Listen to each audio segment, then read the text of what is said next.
Hello viewers, कैसे हैं आप? उम्मीद है आप सब लोग खैर और खैरियत से होंगे।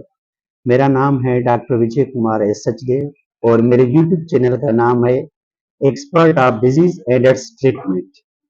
सबसे पहले तो मेरी आपसे गुजारिश है कि मेरे यूट्यूब चैनल को ज्यादा से सब्सक्राइब करें, लाइक करें, शेयर्स करें, कमेंट्स करें।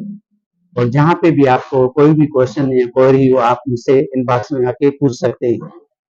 तो आज का मेरा जो टॉपिक है वो है मलेरिया, जो पाकिस्तान और बल्कि दुनिया की सबसे मोस्ट कॉमन डिजीज है।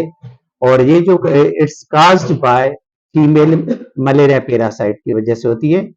और इसके सिम्टम्स ये होते हैं कि पेशेंट आपके पास आता है fever with shivering, nausea, vomiting, generalized body ache, weakness, headache और मलेस।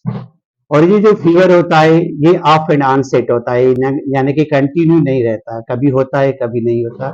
और इसको पीरियडिक फीवर भी कहते हैं। कभी कभार एक दिन आता है, एक दिन नहीं भी आता है, मगर almost it is associated with shivering of body, यानी कि सर्दी के साथ आता है। तो ये हो गया आपकी डेफिनेशन ऑफ मलेरिया पैरासाइट या मलेरिया फीवर।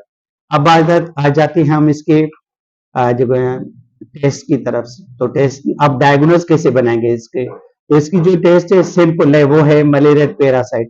मगर आप अगर साइड में सीबीसी टेस्ट करवाना चाहें तो बहुत अच्छा है। उसमें आपको पता चल जाएगा कि हेमोग्लोबिन कितनी है और प्लेटलेट्स काउंट कितना है। क्योंकि कभी कभार जो है प्लेटलेट्स काउंट कम होने की वजह से आप डिफरेंशियल डायग्नोसिस में चले जा सकते हैं। जैसे आपका डेंगू फीवर हो गया, डेंगू फीवर तो बहुत प्लेटलेट्स में जो इसमें ज्यादा जो है कम हो जाती है। अब आ जाते हैं ट्रीटमेंट की तरफ। और तो ट्रीटमेंट से पहले मैं आपको जो है एक और चीज बता देना चाहूंगा कि ज्यादातर जो मरीज हमारे यहाँ पाकिस्तान में, वो जो है ना, जब भी फीवर विथ शिवरिंग होता है तो वो उसको मलेरिया कहते हैं, मगर ऐसा कुछ भी नहीं है। शिवरिंग जो है ना दूसरी बीमारी के साथ भी होती है, जैसे ट्रांसलाइटिस हो गई, यूटीआई हो गई, पोलिसिस्टाइटिस हो गई। तो इस वजह से भी शिवरिंग होती है। ये जरूर नहीं कि सिर्फ मलेरिया में जो है ना आपको शिवरिंग हो।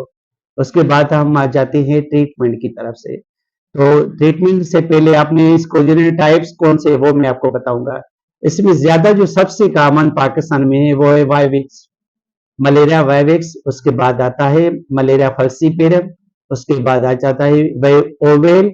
उसके बाद आ जाती है मलेरिया। यानी कि 4 अकसाम है पाकिस्तान में टोटल मलेरिया के। अब आ जाते हैं ट्रीटमेंट की तरफ से। तो उसमें जो ड्रग ऑफ चॉइस है इस वक्त वो है इंजेक्शन आर्टिसुनेट। उसके बाद इंजेक्शन आती है आर्टीमीथर। उसके बाद आप डाइहाइड्रोमिसिन लिख सकते हैं।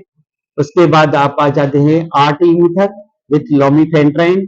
उसके बाद आप दे सकते हो पेनिसिडार। उसके बाद क्लोरोक्विन।